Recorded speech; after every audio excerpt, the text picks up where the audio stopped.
Bonjour à toutes et à tous, et bienvenue dans cette vidéo de formation en radiologie interventionnelle qui s'intéressera aujourd'hui au retrait sous contrôle échographique des implants contraceptifs hormonaux sous anesthésie locale pure en ambulatoire. Les implants contraceptifs hormonaux, ce sont des dispositifs souples en plastique, comme vous pouvez le voir ici, qui font 4 cm de long et 2 mm de diamètre, qui sont implantés en position strictement sous-cutanée, mis en place cliniquement en consultation et généralement également retirés cliniquement avec une toute petite incision locale. Malheureusement, dans environ 1 à 3% des cas, lors de la tentative de retrait en consultation, ce retrait n'est pas possible parce que l'implant n'est pas palpable ou alors il est palpable mais l'opérateur n'arrive pas à le retirer. C'est généralement lié au fait que cet implant est trop profond, soit du fait de la pose, soit du fait d'une modification des parties molles dans les 3 dernières années, par exemple une prise de poids qui modifie les rapports anatomiques de l'implant par rapport à la peau. Dans ces cas-là, aujourd'hui, ces patientes sont prises en charge au bloc opératoire par nos collègues chirurgiens, mais depuis 2 ans, au CHU de Lille, nous réalisons tous ces retraits sous contrôle échographique grâce à une petite pince de type Hartmann, qui mesure entre 1 et 2 mm de diamètre, dont seule l'extrémité distale s'ouvre.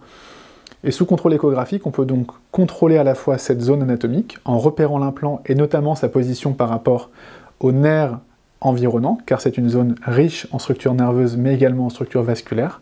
Donc l'échographie permet une bonne sécurisation de l'abord.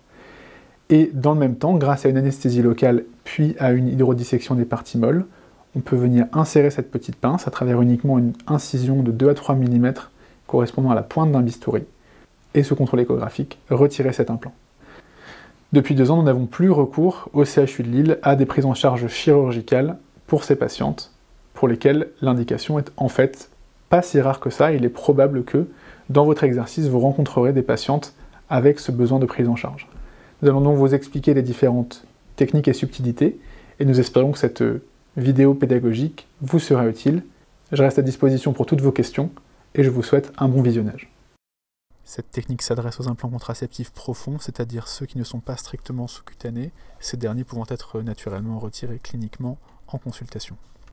Ces implants peuvent être en position supra-aponévrotique ou infra-aponévrotique avec quelques subtilités qui vont différer dans la procédure et nous commencerons par la description des implants en position supra-aponévrotique.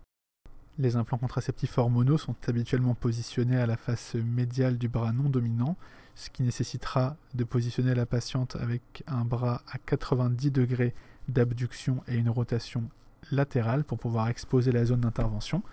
Vous aurez réalisé au préalable une désinfection cutanée en 5 temps à la bétadine, qui sera complétée par la mise en place d'un champ stérile pour réaliser l'intervention dans des mesures d'asepsie stricte.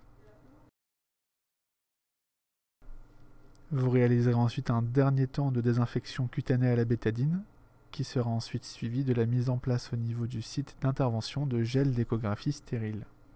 Vous réaliserez ensuite le repérage de cet implant avec une sonde échographique à haute fréquence.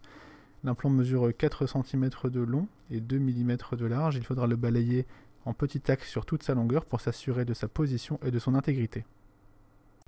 Dans le cas présent, vous pouvez voir que l'implant est situé à environ 2,3 mm de la surface cutanée et à 1,3 mm du nerf ulnaire en profondeur qui, même s'il est en dessous de l'aponévrose, ne reste pas moins assez proche de l'implant. L'étape suivante sera l'anesthésie sous-cutanée et des parties molles à la lidocaïne 1%. On utilisera une aiguille de 21 gauge qui sera en permanence contrôlée par échographie, l'aiguille étant vue dans son grand axe et l'implant en petit axe, ce qui permet de mieux contrôler le rapport de l'un par rapport à l'autre, ainsi que les structures nobles adjacentes. La lidocaïne est injectée à visée antalgique, mais également avec une première fonction d'hydrodissection au pourtour de l'implant, en sachant qu'au bout de quelques cc, l'efficacité anesthésiante est atteinte et que la vraie phase d'hydrodissection sera réalisée par du sérum physiologique dans un deuxième temps.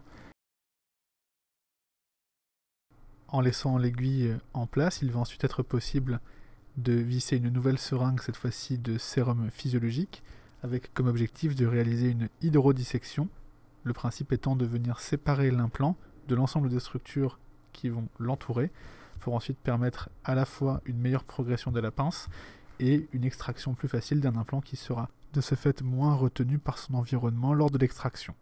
Vous réaliserez ensuite une incision cutanée avec uniquement la pointe d'un bistouri, permettant une incision d'environ 2 à 3 mm qui permettra l'insertion de la micropince à préhension. Cette incision est généralement indolore grâce à l'anesthésie sous-cutanée.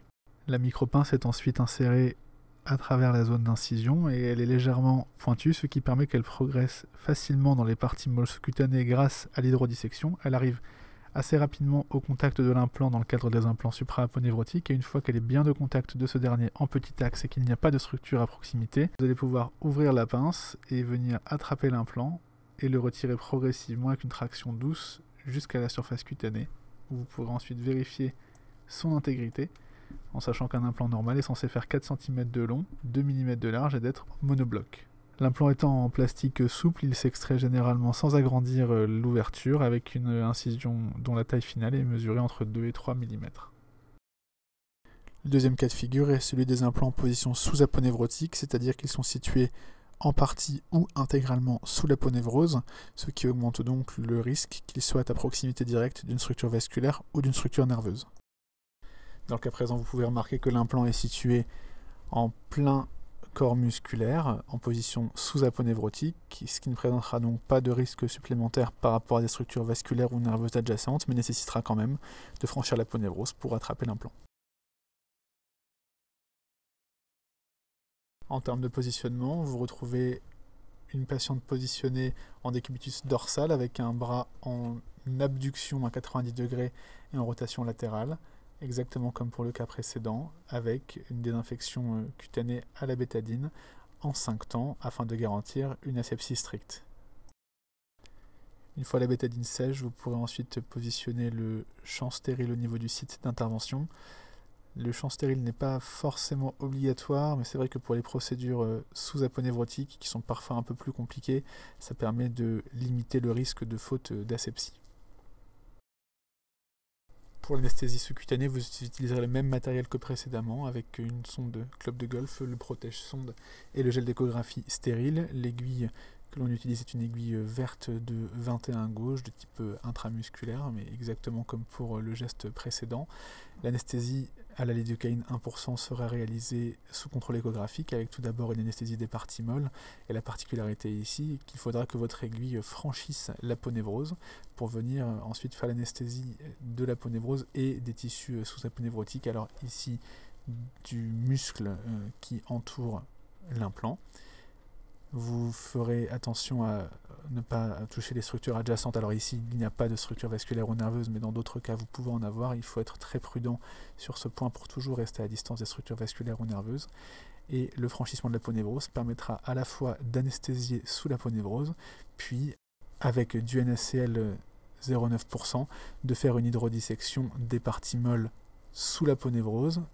De l'aponevrose en elle-même, vous injecterez quand vous serez au niveau des feuillets aponevrotiques, puis en vous retirant, en hydrodisséquant les parties molles sous-cutanées, le tout devant permettre à votre pince de pouvoir avoir un trajet facilité en sous-cutané puis sous l'aponevrose et d'attraper un implant libéré des adhérences périphériques.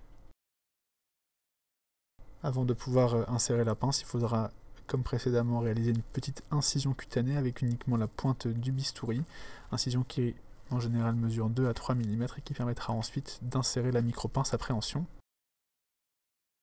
Après avoir repéré le sens d'ouverture de votre pince, vous l'introduirez en sous-cutané sous contrôle échographique de façon prudente à travers l'incision.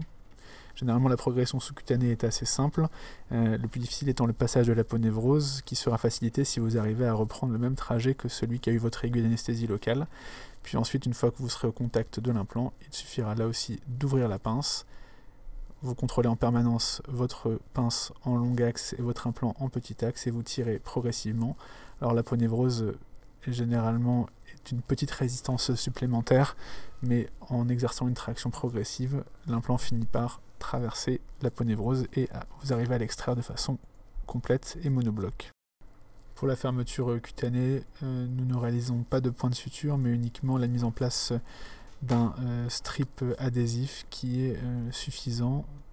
Vérifiez quand même auparavant que votre peau est bien sèche, car s'il persiste un petit peu d'humidité ou du sang qui déperle légèrement, votre strip ne sera pas suffisamment adhérent à la surface cutanée.